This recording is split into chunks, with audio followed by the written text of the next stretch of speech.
Muy bien, vamos a continuar, vamos a seguir hablando de temas ya relacionados con BIM. Y una de las cosas que tenemos que hacer actualmente en la industria es cambiar la manera en la que normalmente se trabaja y se comparte la información. Tenemos que cambiar el sistema de silos de información en la que cada quien guarda y almacena su información, lo cual afecta la manera en la que estamos integrando todos los datos del proyecto. De la manera actual, todos los involucrados siguen funcionando, siguen trabajando en su oficina, siguen manteniendo su información y la comparten de una manera un tanto restringida con los demás participantes, lo cual afecta la calidad del proyecto y obviamente la manera en la que los demás pueden reaccionar ante cambios o eventualidades que surgen a lo largo del desarrollo del mismo. Para esto, una de las cosas en la que tenemos que trabajar de manera intensa al momento de la adopción de BIM en una empresa es en generar un ambiente de trabajo que sea colaborativo. Este ambiente, pues básicamente lo que va a buscar es que nosotros tengamos el acceso a una área controlada, a un espacio en el que todos estén compartiendo su información con varios controles. El tema aquí es que la información siempre debe de estar actualizada, la información siempre debe de estar coordinada para que al momento de que haya un cambio, todos los demás se enteren y puedan tomar las acciones necesarias para generar los cambios o los ajustes que sean necesarios en sus especialidades. Este espacio generalmente se le conoce también como Common Data Environment de acuerdo a las normas británicas PAS y IBS, las 1192. Y también se habla de él en la norma ISO 19650. Este espacio consta, de acuerdo a estas normas, de cuatro espacios, cuatro grandes contenedores de información en donde cada uno de los involucrados va guardando los datos de acuerdo a la fase del proyecto. Esto es importante porque hemos encontrado que muchas empresas en la industria siempre están trabajando con lo que ya estaríamos llamando trabajo en proceso. No hay una cultura de guardar la información que se comparte y tener esta información disponible en el momento que sea requerido. Esto es algo que se menciona en las normas y esta área en la que se hace el trabajo, el proceso, es una zona específica en la que cada equipo de trabajo tiene acceso a su información y se llama de esta manera, trabajo en proceso.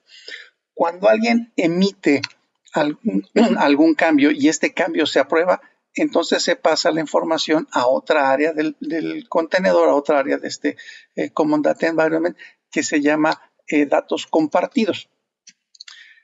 En este caso, por ejemplo, si el arquitecto le hace una propuesta al cliente y el cliente está de acuerdo en esta propuesta, el encargado del proyecto pone la información en el área compartida para que los demás puedan generar los cambios que sean necesarios y poder tener la información de sus modelos acorde al nuevo cambio.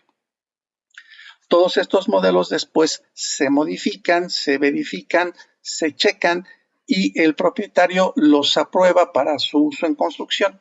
Entonces, todos estos datos pasan al área de documentación, al área, digamos, aprobada. Esta área es importante porque si alguien quiere ver algún plano, esta área es la que se tiene que consultar. Todas las demás áreas del proyecto se consideran como del contenedor del Common Data Environment se consideran como parte del proyecto, pero no autorizadas para la obra. Si alguien quiere checar algún dato específico del proyecto que ya esté autorizado, tiene que entrar a esta zona, que es la zona de documentación o de proyecto aprobado.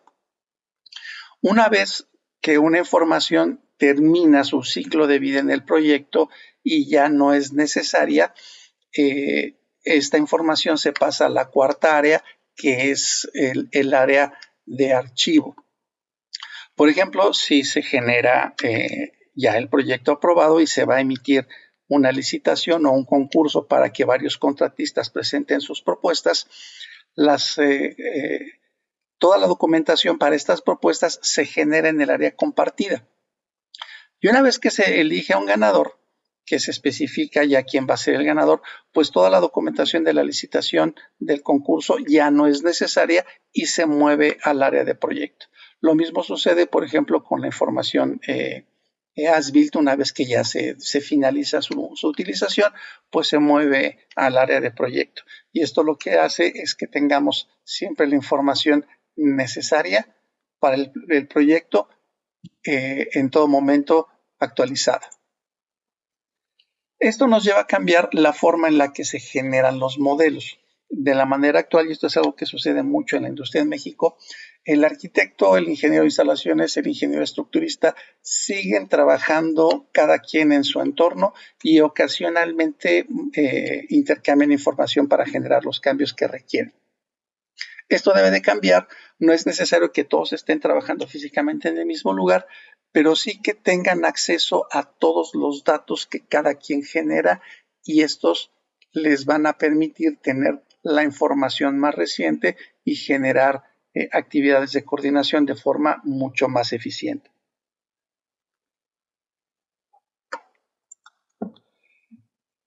Esto lo que busca en un momento dado es que tengamos la capacidad de poder generar un modelo integrado que en la normativa británica se llama modelo federado. La normativa de Estados Unidos también lo llama como modelo federado, que es la integración de todos los modelos que desarrollan cada uno de sus especialistas, más información adicional, como lo que son especificaciones, documentos de apoyo, planos, etcétera. Todo esto se guarda en un solo contenedor y nos genera el famoso modelo federado. Este modelo lo que permite es trabajar de manera más eficiente y colaborar de manera abierta cuando seguimos ciertas reglas de trabajo y de la forma en la que guardamos la información en este entorno. El poder trabajar de esta manera facilita las prácticas de trabajo. Vamos a considerar durante esta sesión, y son las mismas fases que consideramos en el curso, que un proyecto de arquitectura, ingeniería y construcción está compuesto de 6 fases. Este es su ciclo de vida para los fines del curso. Arrancamos con el diseño conceptual, vamos al diseño esquemático, del diseño esquemático partimos al proyecto, de ahí vamos a lo que es el proyecto ejecutivo, pasamos al presupuesto y llegamos a la construcción. Esto lo que hace es, o esta forma en la que trabajamos actualmente, lo que hace es que la retroalimentación en un proyecto que se lleva de la manera tradicional en la que se hace el diseño, después se hace el concurso, licitación y al final se hace la construcción, pues la retroalimentación de la información o de los problemas detectados es muy limitada. En este esquema, normalmente cuando el contratista gana el proyecto, pues genera una revisión de toda la información y generalmente vienen dudas. Estas dudas se presentan generalmente ya en la fase de presupuesto y se emiten estas preguntas para que la gente de proyecto aclare los faltantes o cualquier tema relacionado con algo que el contratista crea que pueda generar un problema. Sin embargo, al momento de estar trabajando con planos, pues esto provoca que muchos problemas no se detecten a tiempo, más que al momento de llegar a la construcción. Uno de los ejemplos que siempre pongo es algo que nos llegó a suceder con cierta frecuencia en las obras cuando estuve yo en la industria, y yo siempre que hacía presentaciones cuando estábamos en Autodesk, sacaba este tema, y es uno de los que muchas veces suceden, y nosotros nos referíamos al conflicto que hay entre un ducto de aire acondicionado y una trave estructural. Estos problemas, al detectarse en la construcción, pues es cuando retroalimentan al proyecto, y debido al tema actual, pues es muy difícil que estos cambios se hagan con la rapidez requerida para poder solucionar los problemas en la obra, y muchas veces estos problemas se solucionan directamente en la obra misma. Cuando nosotros cambiamos este tipo de prácticas, BIM nos ayuda a generar una mejor retroalimentación en un proyecto de este tipo, ya que la retroalimentación es frecuente y nos ayuda a generar una serie de mejoras continuas en el proyecto, de tal forma que el diseño esquemático puede retroalimentar al diseño conceptual, el proyecto al diseño esquemático, el proyecto ejecutivo al proyecto, el presupuesto al proyecto ejecutivo y la construcción al presupuesto. Esto minimiza los impactos a lo largo del proceso, tanto de proyecto como de construcción, y nos ayuda a tener como resultado una mejor calidad de proyecto. Ahora, uno de los temas que platicamos, que abordamos de manera bastante puntual en el curso, es un aspecto que en muchas ocasiones no está del todo manejado de la manera correcta, y es el famoso LOD o Level of Development. BIM Forum generó esta clasificación, o este estándar, mejor dicho, este estándar en el 2011, y básicamente lo que busca es establecer un balance, un equilibrio entre la información gráfica y la información no gráfica. Aquí, por ejemplo, dentro de la definición del LOD en el documento que libera BIM Forum, habla sobre el contenido de datos mínimos dimensionales cuantitativos, es decir, no solamente la geometría, que serían los datos dimensionales, los datos espaciales, sino otra información que se tiene que incluir en un elemento de modelo, de tal forma que el uso de este elemento en el modelo a lo largo del proyecto pueda ofrecer información a los usos BIM autorizados con el mismo proyecto y sobre todo con el LOD.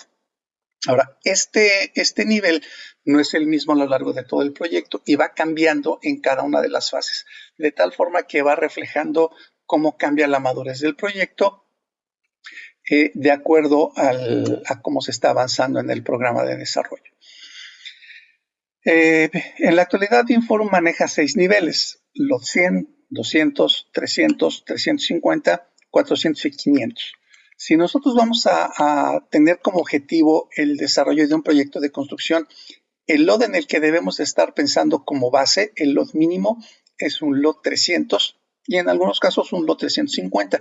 Esto es para la generación del proyecto ejecutivo, para poder tener la información necesaria y poder construir este proyecto. Vamos a hablar un poco de los niveles en particular para entender cómo van variando, y para esto vamos a tomar como ejemplo una columna estructural. Aquí vamos a hablar cómo el nivel de desarrollo de este elemento, de esta columna, va cambiando a lo largo del desarrollo del proyecto. Si hablamos del LOD 100, en este caso, pues lo que hacemos es representar a la columna como un símbolo, un elemento simbólico que puede ser un volumen, que es básicamente genérico, que no tiene una dimensión determinada realmente por algún proceso de ingeniería o de diseño, sino es simplemente ubicar en dónde va a haber una columna, e incluso su posición puede modificarse a lo largo del proyecto. Esto, digamos que es para la elaboración del proyecto conceptual. Luego viene el LOD 200, que digamos sería el anteproyecto. Para el anteproyecto, el elemento, en este caso la columna metálica, se sigue representando como un objeto genérico, pero ya tiene una forma más definida, tiene tamaños aproximados y su ubicación todavía es aproximada. Aquí BIM Forum dice que se puede incluir información no gráfica en el elemento.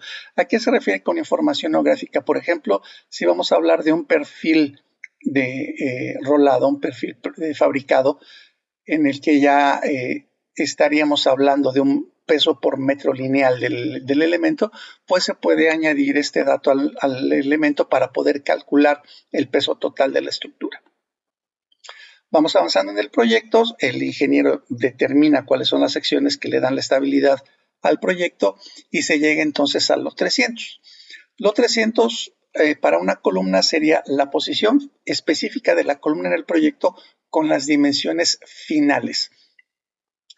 El peralte, el espesor de las placas, el espesor del alma, las longitudes de soldadura, si fuera un elemento de placas soldadas, ya están determinados y la ubicación está dada de acuerdo a posiciones ya fijas en el proyecto, lo mismo que su orientación.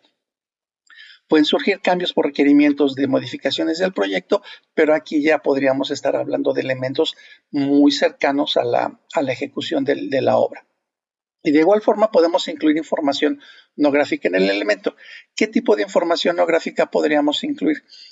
Por ejemplo, el tratamiento retardante para fuego. Le podríamos decir cuál es el tipo de tratamiento y cuál es el espesor, para no necesariamente modelar este elemento, pero sí tener los datos necesarios para poder obtener sus cantidades.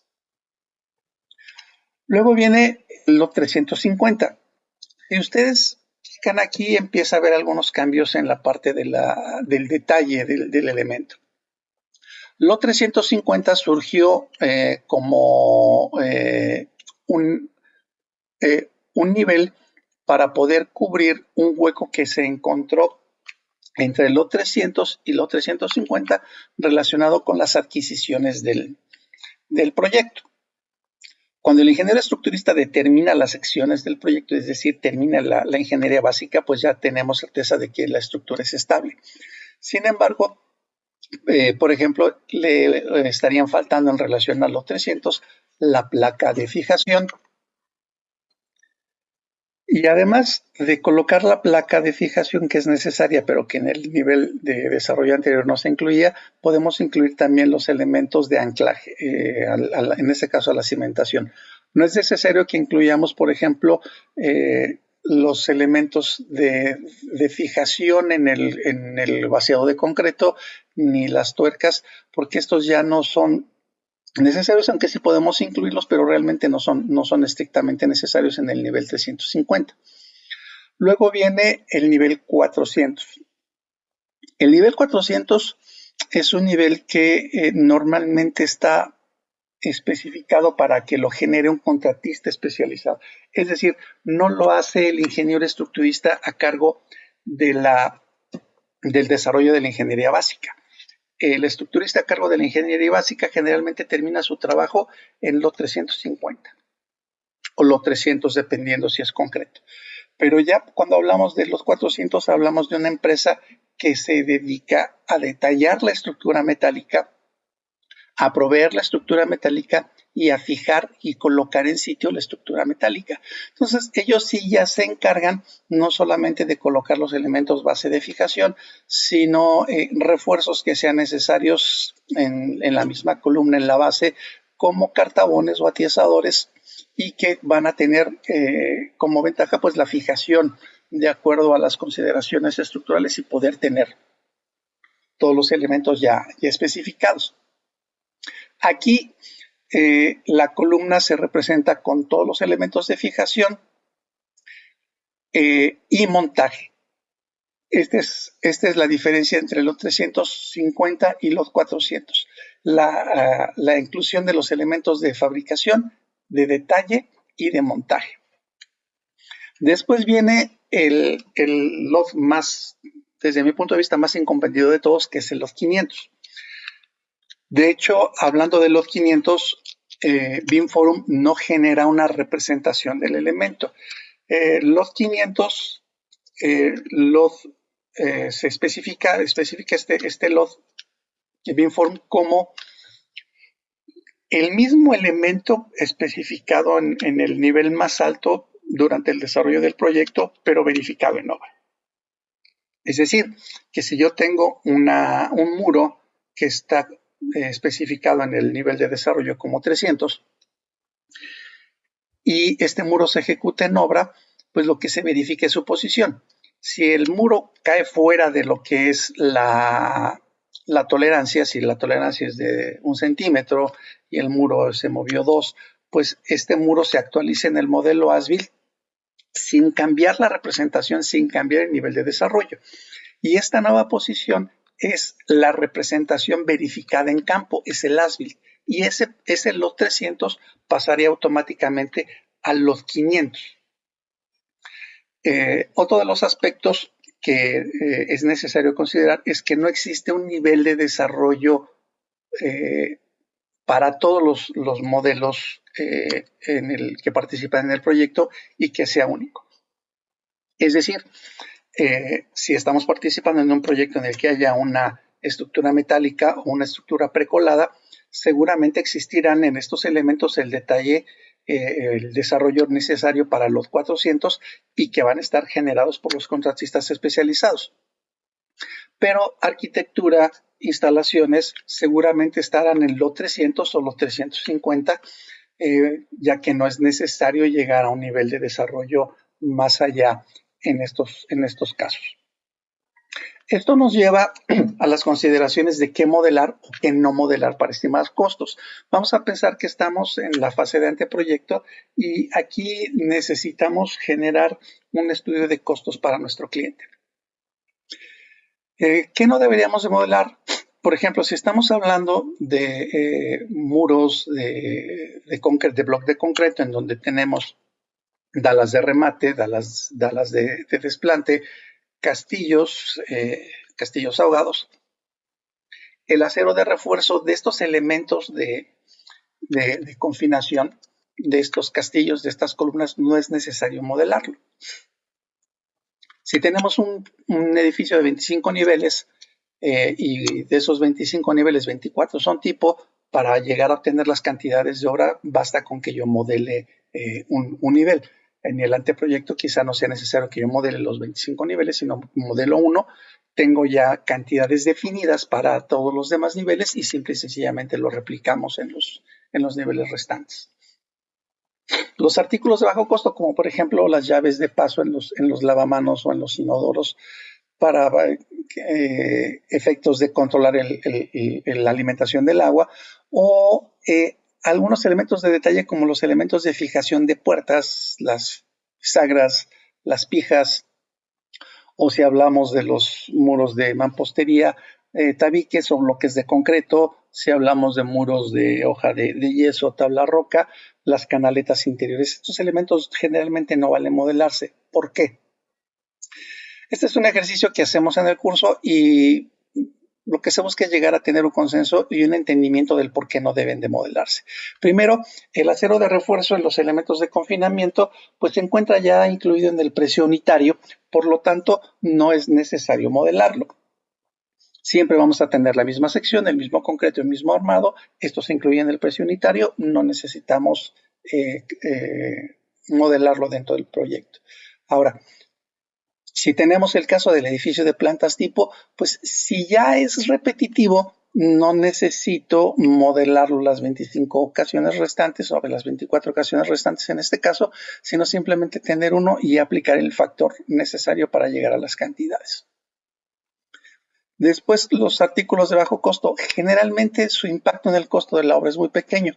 Sin embargo, sí los podemos incluir como dato al momento de estar generando el modelo, aunque no necesariamente se modelen. Se puede incluir dentro de un detalle bidimensional, aunque no se incluye en el modelo tridimensional, pero al momento de incluir estos elementos como información o como parámetros en los elementos, pues podemos ya estimar también sus cantidades. Y los elementos menores, como los que comentábamos para las fijaciones, pues realmente ya están también incluidos en el precio unitario para estimar el costo. El metro cuadrado de hoja de yeso, de muro de hoja de yeso o de tabla roca, pues ya considera las canaletas de fijación, las pijas, etcétera. Estos, si alguien quisiera generarlos, realmente quien los tendría que hacer sería el contratista especializado a cargo del montaje de los muros de tabla roca, pero no cabría dentro del alcance del arquitecto. Ahora, ¿qué tenemos que considerar para empezar con BIM? Bueno, primero, una de las cosas que sucede es que se tienen muchos temores o muchas acepciones que no son ciertas del todo cuando se habla de BIM. Si bien BIM no es complicado, tampoco es tan fácil como mucha gente lo piensa al momento de que solamente usar un software nos permite hacer BIM. Tenemos que entender lo que BIM nos impacta en cuanto al proceso que lleva, qué tanto va a impactar los niveles de productividad de la empresa, cuál va a ser la curva de aprendizaje, cuáles son los costos asociados, de qué forma está acostumbrada a trabajar la empresa, qué tan dispuestos están a adoptar nuevas tecnologías o nuevos procesos. Y algo muy importante es que la dirección de la empresa tiene que estar al tanto de esta implementación. Algo muy importante es comprender cuáles son las ventajas que BIM va a aportar a nuestro modo de trabajo y cuál es la posición actual de BIM en el mercado. Si bien en México todavía no hay mucho involucramiento de clientes en el tema de BIM, por ejemplo, en el norte del país, pues, específicamente en Nuevo León, Monterrey, hay muchos clientes inversionistas que ya solicitan los proyectos ejecutados bajo BIM. Y obviamente, si no hemos adquirido software, buscar cuál es el software más adecuado para la empresa, de tal forma que podamos hacer la mejor elección. Esto en el caso de las empresas de diseño ya es algo que han hecho con anterioridad. Muchos utilizan ArchiCAD, muchos utilizan Revit. No es que esté mal, simple y sencillamente quizá no es el mejor proceso para la elección de software, pero también se puede hacer y esto lo que va a provocar es que ajustemos un poco el proceso. Algo muy importante es considerar que BIM no es solo software. BIM es un problema que debemos de tratar, o la adopción de BIM es un problema que debemos de tratar tomando como cuenta tres variables. Tecnología en cuanto a hardware, software, y cuando hablamos de hardware no solamente de equipo de cómputo, sino también de instrumentos asociados. Vamos a hablar más adelante de esto. ¿Cuáles son los procesos que vamos a estar aplicando para la adopción de BIM, la aplicación de ejecución de BIM en un proyecto? Y algo muy importante, la gente, porque al final de cuentas el personal es quien va a realizar esto en el día a día y su participación es muy importante. Otro de los aspectos que también tiene que ver con el tema de cómo apreciamos el problema de adoptar BIM es que BIM no es solamente software, como comentábamos, sino que es un proceso técnico, social, colaborativo, que va cambiando conforme nosotros vamos avanzando en el proceso de la adopción de BIM. Aquí tenemos una gráfica en la que nos dividimos básicamente en dos niveles, aspectos técnicos y aspectos sociales. ¿Cuáles son los aspectos técnicos? Digamos, el primer paso para poder adoptar BIM es el uso de modelos 3D. Ahora, si seguimos avanzando, pues vamos a usar un modelo inteligente tridimensional que ya no está hecho con un SketchUp, que ya no está hecho con un AutoCAD, sino que ya está hecho con un Revit, con un ArchiCAD, con un BricsCAD BIM. Y esto nos permite generar modelos inteligentes. El siguiente paso es cómo manejamos la información. Muchas empresas en México actualmente no están conscientes del manejo de información ni tienen un control de la forma en la que se maneja la información. Después de esto ya vienen los aspectos sociales, que es la forma en la que colaboro con mis compañeros, con mis socios de trabajo en un proyecto. Esta debe de ser sincronizada, mi colaboración debe de ser sincronizada. Cuando yo ejecuto un cambio, este debe de ser comunicado a todos los demás interesados del proyecto para que ellos puedan tomar acciones y poder generar un resultado adecuado. Tener prácticas de trabajo coordinadas, es decir, volvernos más proactivos y tratar de solucionar los problemas tan pronto los estamos visualizando en el proyecto. Esto nos va a permitir entonces entender que el marco de trabajo debe de estar basado en el proyecto y no en los modelos ni en la documentación, que es como tradicionalmente lo visualizan muchas empresas. El llegar a esto representa obviamente una serie de barreras, una serie de retos, y hablamos sobre ellos en el curso. Aquí mencionamos algunos de estas barreras, de estos retos, como por ejemplo cuáles son los costos asociados, cuáles van a ser los roles y responsabilidades de las personas que están participando, cómo van a cambiar a lo largo del proceso de adopción, cuáles son los temas legales, y aquí nos referimos a temas tan básicos como el control de la propiedad intelectual, que es algo que se tiene que considerar. La gente es muy importante porque esto representa un cambio cultural, un famoso cambio de paradigma que se le llama, y también esto va a impactar de alguna manera la carrera laboral de las personas. cómo impacta la tecnología, cómo impacta el software, cuál va a ser la curva de aprendizaje, cuáles son los costos de interoperabilidad, qué tan fácil se adaptan estos programas a los tipos de proyectos a los que normalmente yo estoy acostumbrado a desarrollar en mi oficina, etcétera. De tal forma que nosotros pasemos de ser tradicionales a ser una empresa BIM. Con esto en mente nosotros podemos empezar a visualizar cuál va a ser nuestro modo de cambiar de ser tradicionales a ser BIM. Y esto implica ciertos aspectos. Primero, tenemos que desarrollar una evaluación BIM de la empresa. Evaluar a mi empresa, evaluar al personal, saber cuáles son las capacidades. Identificar un proyecto en el que podamos aplicar BIM. Generalmente lo que tratamos de hacer es que esto sea un proyecto piloto con algún proyecto que ya se haya desarrollado antes, de tal forma que se puedan ver los resultados tal y como se va avanzando durante el proceso de adopción. Es necesario que establezcamos parámetros adecuados para el uso de BIM. Sobre todo, no exagerar los resultados, no sobrevender los posibles resultados que se tengan y no hacer promesas ni prometer resultados que no se puedan cumplir. Algo importante, no es indispensable, pero sí es importante, es considerar la contratación de un consultor BIM. Generalmente, esto es porque ya tiene mayor experiencia, nos ayuda a establecer e identificar los objetivos y a visualizar de mejor manera cómo vamos a aplicar BIM en las diferentes fases de nuestro proyecto, en las diferentes áreas de la oficina y cómo va a impactar el cambio. Algo que es recomendable es generar un comité de dirección de BIM dentro de la empresa o tener un grupo de personas que se encarguen de estar dando seguimiento al proceso de la adopción de BIM. Y como comentábamos, pues incluir a la dirección de la empresa porque es necesario que ellos estén enterados de los cambios que se están haciendo. Ahora, ¿cómo empezar? ¿Cuáles son los primeros pasos recomendados para aplicar a BIM? Generalmente tratar de hacer algo con lo que nosotros estemos más familiarizados y buscar objetivos claros, seguros y que sean fáciles de alcanzar. Generalmente el primer paso para todas las empresas es la coordinación 3D de instalaciones o la coordinación 3D de las instalaciones con la estructura. ¿Por qué? Porque es un aspecto sencillo que visualiza resultados claros, que nos permite identificar problemas de manera sencilla en el proyecto y generar acciones que permitan corregir estos problemas detectados. De aquí, pues ya podemos avanzar a otros usos, como es la verificación completa de interferencias entre todos los componentes del edificio, la obtención de las cantidades de obra para poder alimentarlas a un presupuesto, aplicar el programa de obra para tener una animación constructiva, ver de qué forma podemos sacar las cantidades de obra para alimentarlas de manera automática a un programa de presupuestos. Lo que nosotros buscamos dentro del curso es tratar de generar el conocimiento necesario para que todos estos datos no solamente se queden en proyecto, sino que además se envíen a la obra para su uso directo. Por eso hablamos no solamente de software, sino también de instrumentos, que es algo que veremos más adelante en el punto de la tecnología aplicable en BIM.